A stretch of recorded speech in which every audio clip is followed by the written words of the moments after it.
mission to empower ordinary people for a divine purpose. Let's go now and be empowered by the Word of God.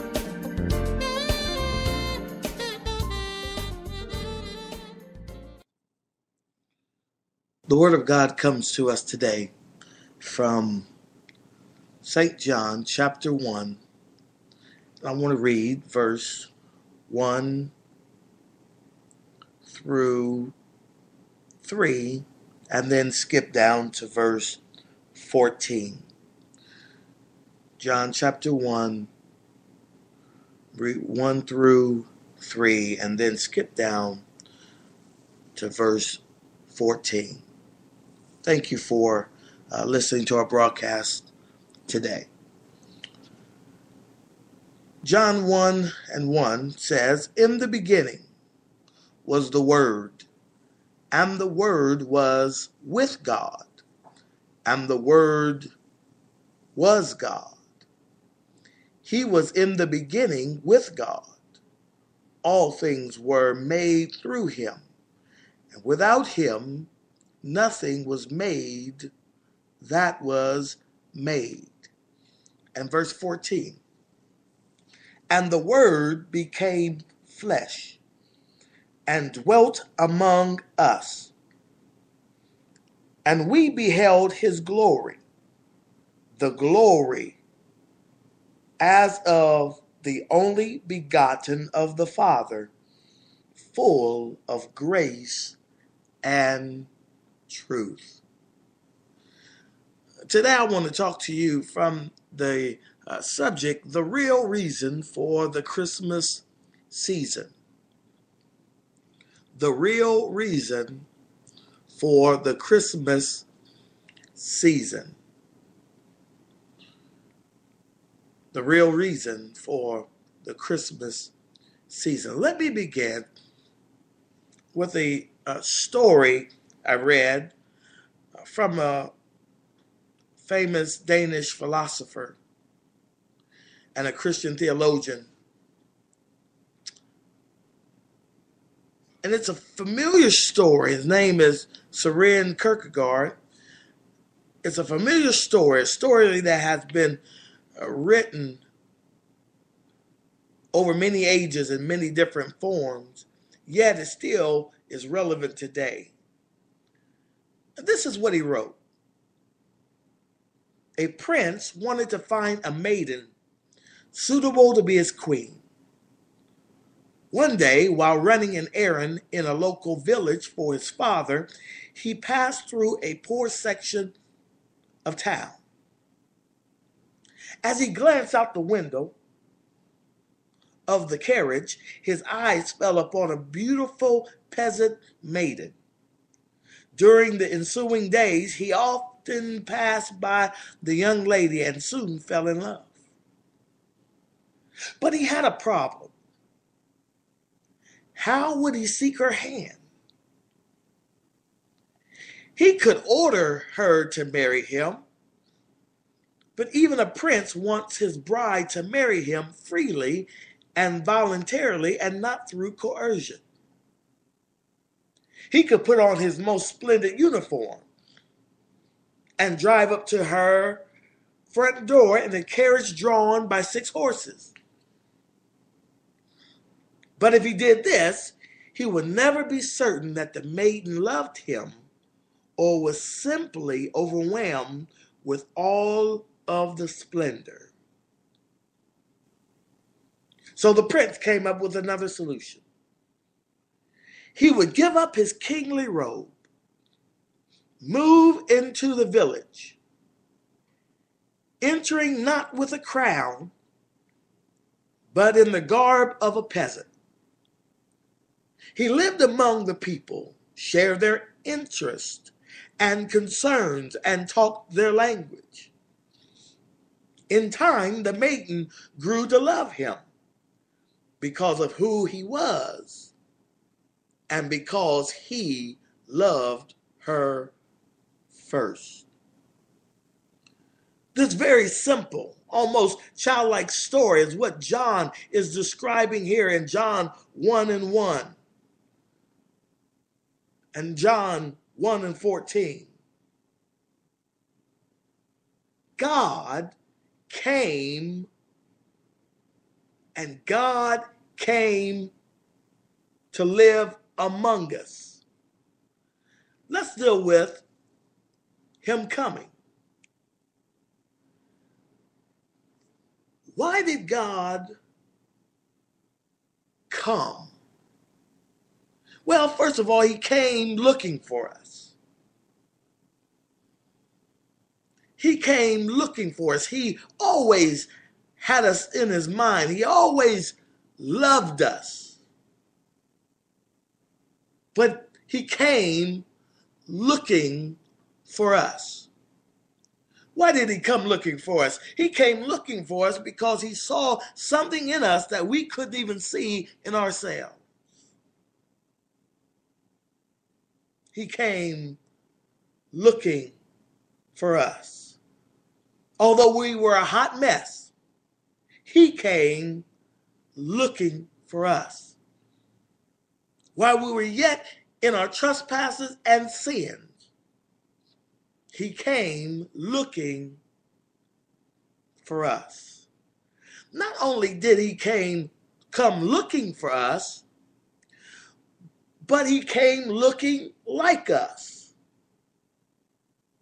He came looking like us. In John 1:14, he says, and the Word, that same Word, the same God from the beginning, became flesh, or was made flesh. Who was the Word, or who was God made flesh? God made flesh was Jesus Christ. So he came looking. God wrapped himself in flesh. He came not only looking for us, but he came looking like us. The Word was made flesh. He didn't come in his authority. He didn't come in his authority because we couldn't relate to him that way. He didn't come to force us to be in a relationship or force a relationship with us or on us. So he didn't come in his authority. We couldn't relate to him that way. He didn't come in his majesty. He didn't come in his splendor. Matter of fact, he took off all of the splendor. Why did he take off all of his majesty, all of his splendor? It's because we could not relate to him that way.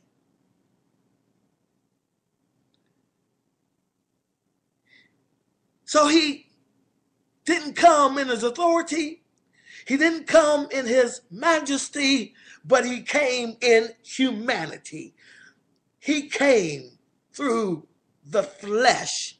And he came not only looking for us, but thank God he came looking like that, looking like us.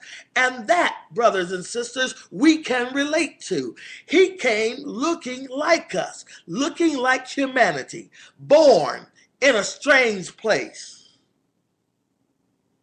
Jesus was born in a strange place, in a manger. And believe it or not, you and I were born in a strange place because this world is not our home. Jesus came looking like humanity, covered in rags. The Bible describes it as swaddling clothing. Swaddling clothes. Came covered, wrapped up in cloth or in rags. And on our best day, I know when we dress up, we think we look better than the average person, but what it all amounts to is nothing but covered in rags.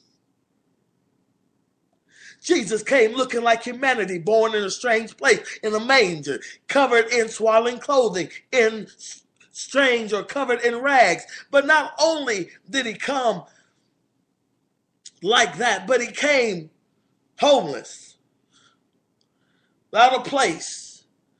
There There's no room for him at the end. He came not only looking for us, but he came looking like us. He didn't come in his authority, didn't come in his majesty. He came in his humanity, looking like us. Why did he do that? He came looking for us. He came looking like us. And he also came to live among us. And the Word became flesh, and he dwelt among us. John 1:14 says, he came to live among us in this cruel world. He came to live in a world full of problems, and he's the problem solver. He came to live in a world full of pain. Why did he come and live in this cruel world? Why did he come in this world full of problems? Why did he come in this world full of pain? So that he can relate to us and we can relate to him. So he can relate to us. He came to live. We couldn't relate to him in heaven because we've never been to heaven. We couldn't relate to him among the clouds because we've never been there. So he came to us, came looking like us, came to live among us in this cruel world of problems, in this cruel world of pain. Why? Because we now can relate. And he can relate to us, and we can relate to him. And not only can he relate to us and we relate to him, but now because he can relate to us and we can relate to him, we know how to communicate to him. How do you communicate to God?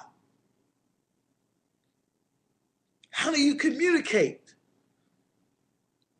to one who has all authority? How do you communicate to one who has all majesty? We can't. But when God became Jesus in the flesh and bore our sorrows and acquainted with our grief, now we can relate to him and he can relate to us. Because everything that we experience, he's experienced. Everything that he goes through, that he went through, that we go through, he's already been there and we can relate. So now when we approach him in our prayers, we don't approach him as if he is somewhere far off, but now we can approach him like he lives among us because he understands us. And because he lives among us, because he understands us, we got to know him. Every trial, every test, every problem, every issue that you faced, I know you felt like you were alone, but he was living right among you. I know sometimes you felt isolated and like nobody cared, but he came and he lived among you. I know life can be hard and life can be uncertain, but he came and he lives among you. How do I know that he came and he lived among us and he's living among us right now? Because we would never make it without him. In your problem today, he's with you. In your concerns today, he's with you. That's why we can go to him and pray in confidence that he hears us. So not only did he come looking for us, not only did he come looking like us, he came to